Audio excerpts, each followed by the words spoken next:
black people need to understand that. We don't have the resources. So to win a war, first of all, you need soldiers, you need weapons, you need resources, you need clear strategy, and you need leadership. And when it comes to black people in America, all right, talking about we need to have racism now to make up for the racism from back in the day. And let me ask a question. What if the white people who you claim were racist back in the day, and maybe even racist now, what if they say, well, no, we're not going for that? What if white people and black people over here and white people over here, and black people say, well, we're going to be racist now to make up for the racism back in the day that you, white man, did to us. And white people say, well, no, we're not going to go along with that. Let me ask a question to black Americans. What you going to do? What are you going to do? Because again, to win a war, you need people, you need resources like guns and tanks and bullets, you need organization, you need strategy, and you need leadership.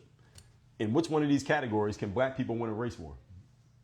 I'm just asking the question. Black Americans, in which one of these categories would black Americans have an advantage? I don't know. I can't see one. So I understand the concept. Emotionally, I understand the concept of black people and Ibram X. Kendi, what he said in his book, hey, we need to have present racism to undo past racism. The problem is, I told you this earlier, when it comes to the word fair, the word equity, by the way, the definition of equity is fair and impartial.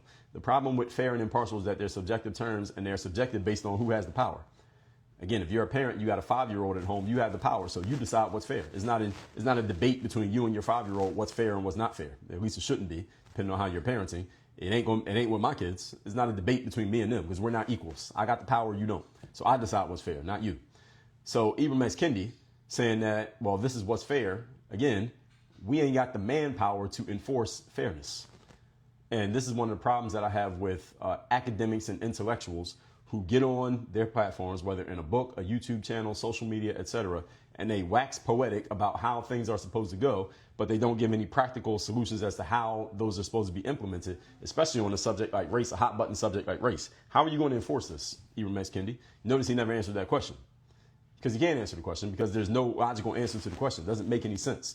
So writing past racism with present racism doesn't quite add up or quite make sense unless you can get the white people to go along with it.